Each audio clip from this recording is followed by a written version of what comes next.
Welcome back. I've got Mick Todd on the line. Mick, how are you? Michael, I can't remember ever being better, actually, mate. Spending time with you today, and I, yeah, feel fantastic, revitalized after a super summer. Yeah. That's awesome. No, I've been looking forward to this conversation for a bit. So, why don't you share a little bit about you, and then we'll jump into the conversation and we'll bounce all over the place on it, I'm sure. But why don't you share a little bit about you? Yeah, so I'll keep it short because most of my best stories are about the people I work with. But I am a success and leadership coach. I'm based in Dubai, but actually work in 40 different countries. In the background at the moment, the window you're looking out of is in London. Um, I split my time basically between Australia, Dubai, and London. I'd say the base is to Dubai, but it is a global role working with high performance people. Yeah. So I'm That's really fortunate to do that. Yeah, that you get exposure to a lot of things in the pre-show, and I always say I should just record those because when we have a conversation, there's some nuggets in there. But you said something which was that caught my attention really quickly. Was you had dinner last night with a couple people, and you said it changed your perspective a little bit on things, and I think that is leadership 101. It should be anyway, in my opinion, of when you're listening to your people or your clients, listen to understand, not to respond, because when you have those types of engagements, it can open your eyes up to new perspectives, new ways to look at a particular matter, maybe even possibly new innovations for where you work or how you serve your clients. There's so many different things. So, without spoiling who you had dinner with, but why don't you share a little bit, about what that experience was like and the takeaways from it, where you think you're going to be able to, leverage that with, the people that you serve. Yeah, so I love a couple of elements that you've spoken about there. I think the two best ways to change the quality of your life are to change what you do or to change the way you think about what you do. So, am I going to change my behavior around it, or am I going to change my mindset and approach to that? So, I think that's really powerful, and I love that piece that you've said, but I actually think there's another layer to it. Are you listening so people feel understood, not just to understand? Because all of us out there have people and leaders that we work with. And what's it like to be able to say, this person gets me? Yeah. Are you listening so that the people you're with feel understood, as opposed to just you understanding? I think there's a real power in that.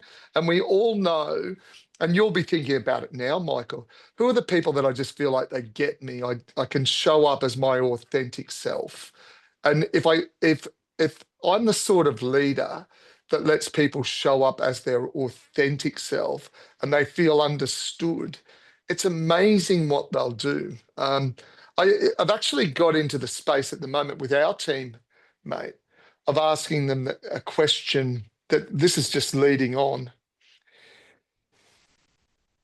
Often I find that when I get into my recognition piece, I recognize my team for what I want them to do. A question that I've started to open up around in terms of recognition for them is, what is it you're doing that you're really proud of, that you feel like I'm not seeing? And so from the piece that even what I was speaking about last night with the guys I was spending time with last night in the sports and entertainment world, their thought is very much that are you we're in the experience revolution at the moment. People spend more money and time on experience than at any other time in history. And so, are you thinking about what it feels like to work with people, or are you focused on what you're doing for people? Because the feeling part of what they're looking to create was a really important part for me. And having spent so much time in hospitality, what we've discovered about client experience, employee engagement, is if it's 100%, 25% of it is what we do, 75% of it is how people feel.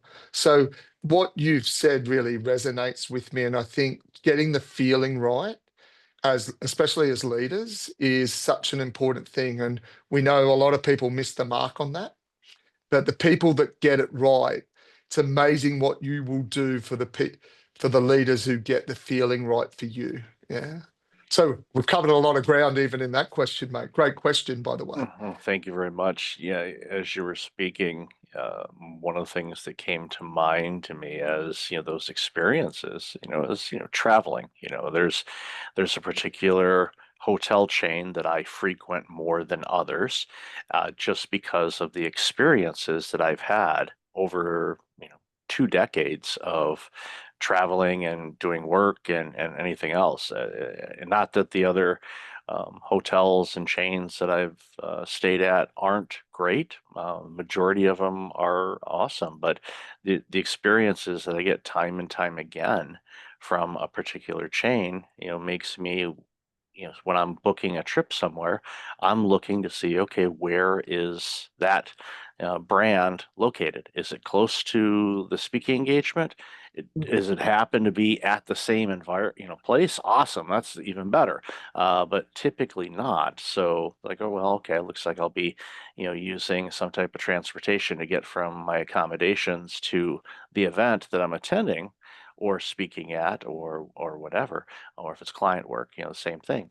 And I don't want to say inconvenience myself because you get to travel and go to do things. That's not inconveniencing. I have to frame it that way. But I will, maybe stay a little bit further away in order to stay at a place that I enjoy staying at. And a lot of people say, no, I want to be within walking distance. Okay, that's great. Whatever experience you want to have for yourself. But even going back to the sports analogy for a minute, I wholeheartedly agree with you on this. I've seen it, with especially the new stadiums and even the old stadiums, the experiences that they're putting into play are above and beyond what I remember as a kid going to a sporting event, whether it was you know, a professional American football game or a real football game, as I like to say, or actually, since you have a rugby background, you may actually call it that too. So, but it's like everybody's arguing over who's got the name football. Can't we? Well, let's all get along and we'll just kind of classify it accordingly. So, but yeah, when I say football, I'm thinking that white ball with the little octagon logos Yeah, on it. yeah. Uh, I'm And not I I'm think not I'm not globally we tough enough are. to play rugby. Oh my God, Yeah. it's like those, and you know it. I mean, it's like see these guys just running into each other. Like, they're not wearing any pads. Like, ow. Yeah, it's a really interesting one. But I think where you started with that is a really interesting component is it's loyalty beyond reason. How do you create loyalty? How do you create an unreasonable level of loyalty in the clients that you have, Michael? Yeah. And I think that's a really interesting component.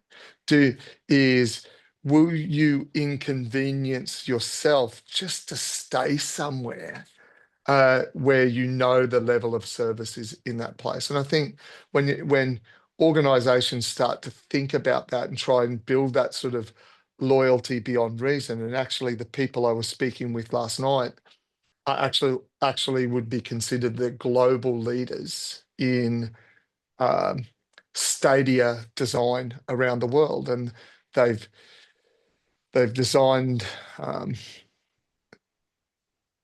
football World Cup and the football you've just described, World Cup stadia, the Olympic stadias for the last 25 to 30 years. So, so when they take you into a place and you get to see that experience and feel what it's like to have that loyalty beyond reason and how they set that up, it's really exciting. I was at Wembley, which is one of their locations a couple of weeks ago to watch Coldplay. Um, Phenomenal experience, but set up in the cathedral of sports and entertainment that Wembley is.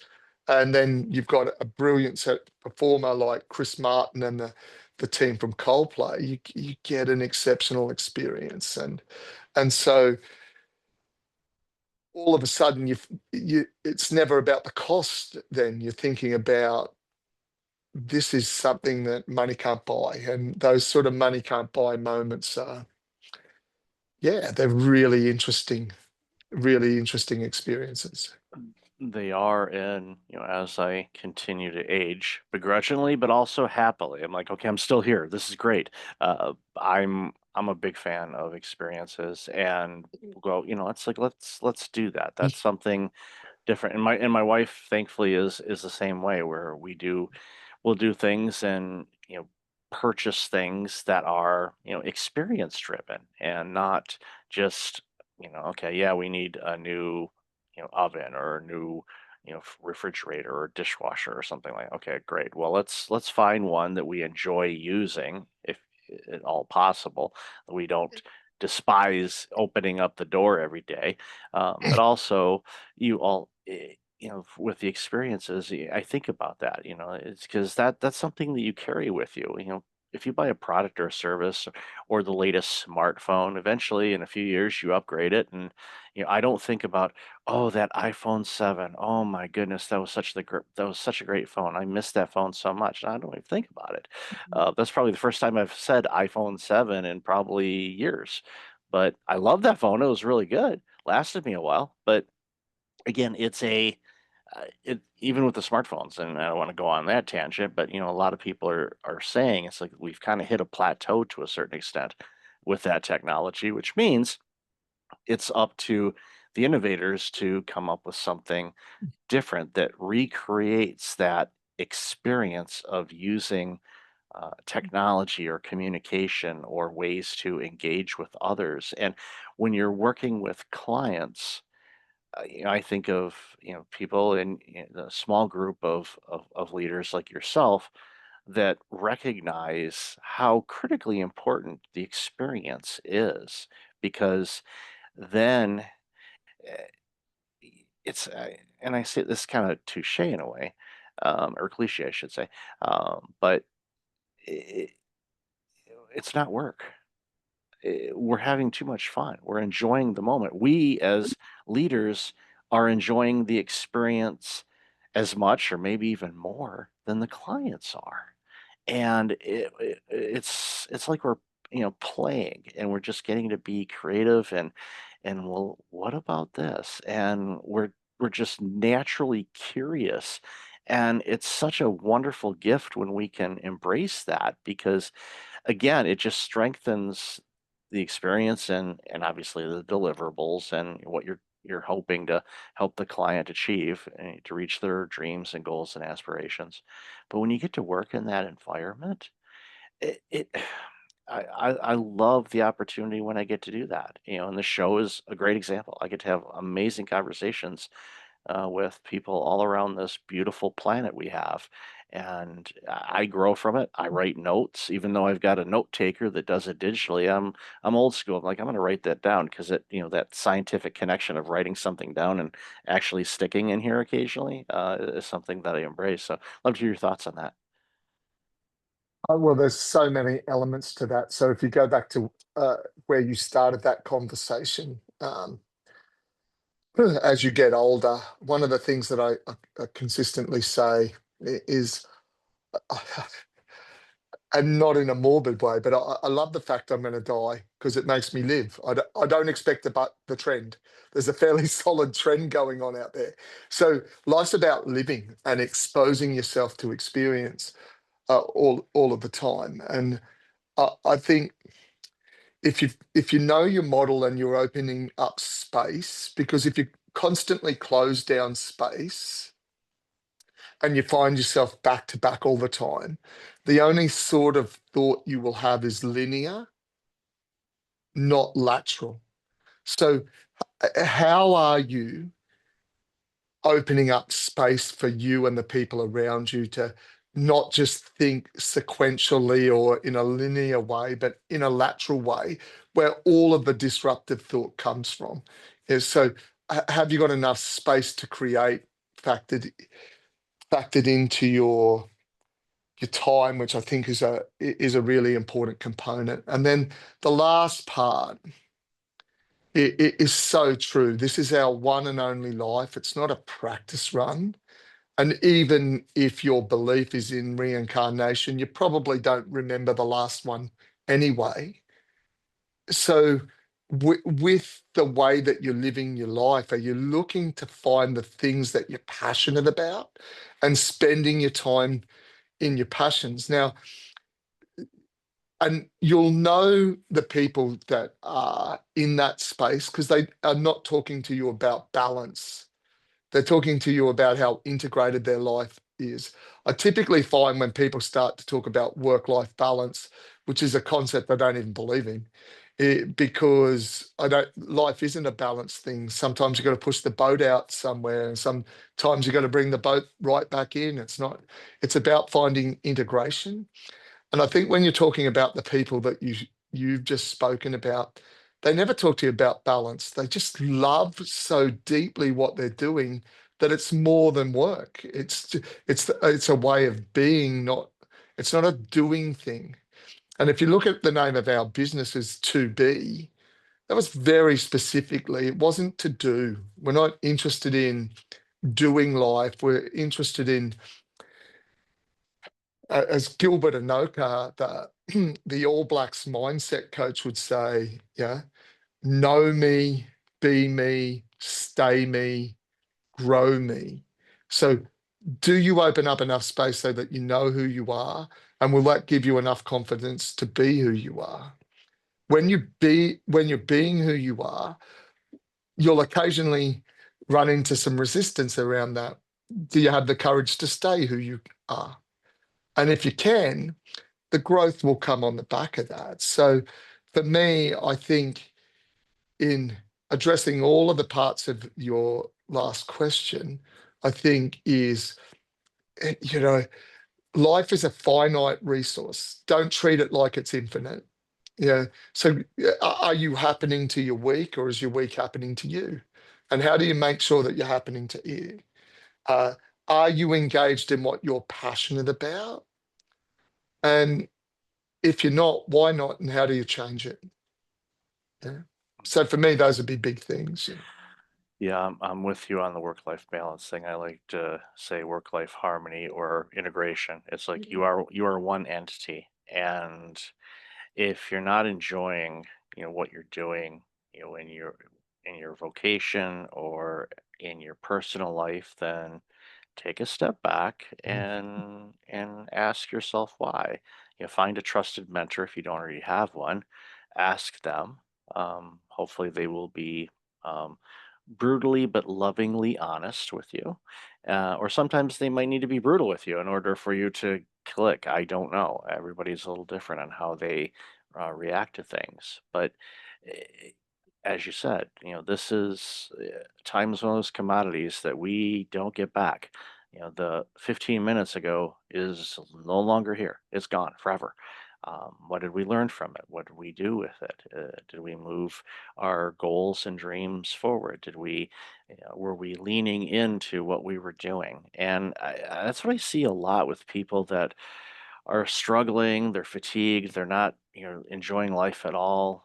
They're angry, they're upset, all these external things they're taking internally and instead of focusing on, what can I control in this situation? And mindset and your well-being are two components that you have direct impact on.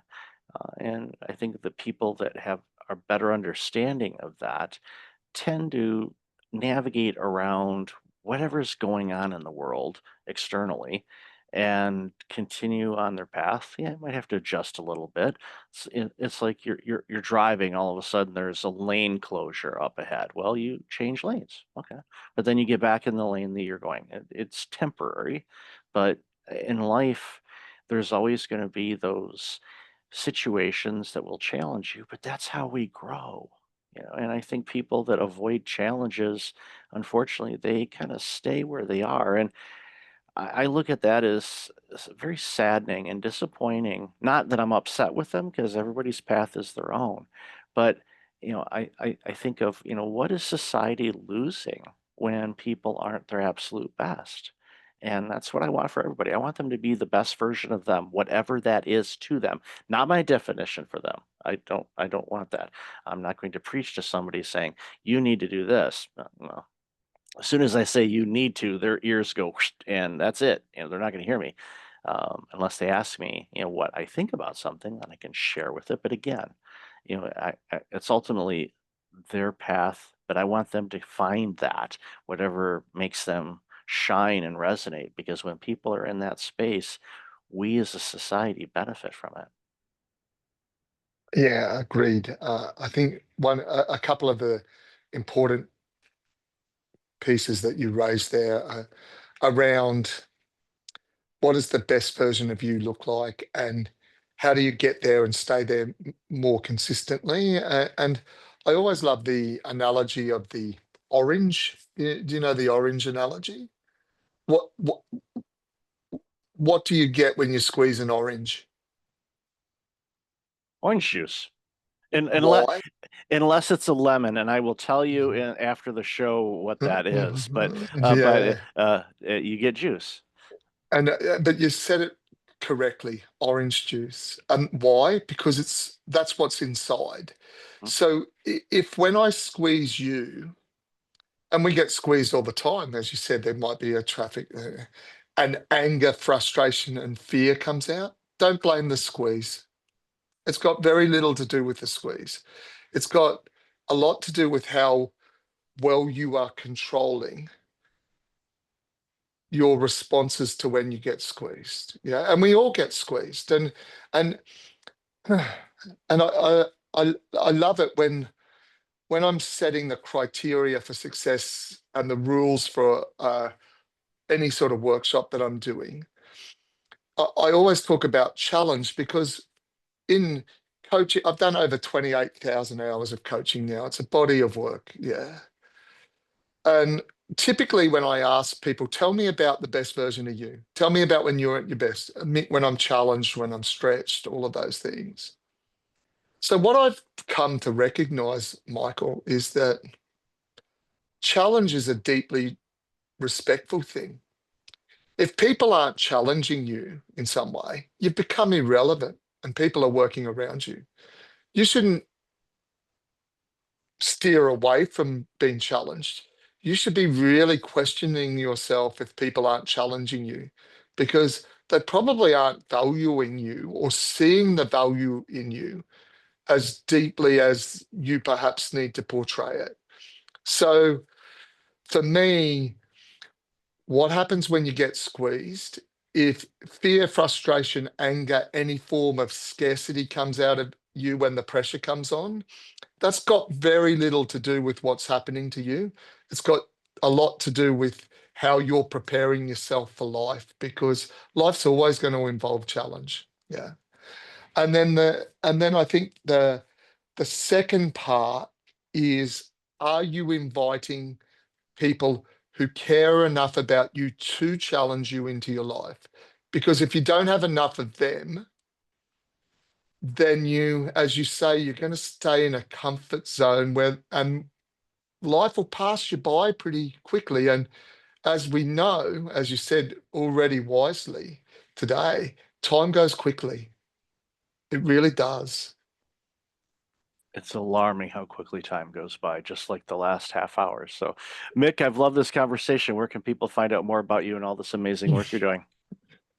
So if you go to at at Mick2B on Instagram, you'll find me there. Mick Todd on LinkedIn, uh, and if you search To Be Limitless, and you'll find us there on LinkedIn. But also, if you go to www.tobelimitless.com, the number two, the letter B, and limitless.com, uh, you will find us there, Michael, as well. So, what a privilege to speak with you today. I hope in some small way, some of the words that you spoke or I spoke landed with people today in a way that changes the direction of, at the very least, their day, and hopefully something much broader. that's my hope for it as well. So, Mick, thank you again for your time today. Really appreciate you, and thanks again for being on the show. A pleasure, mate. Absolute pleasure.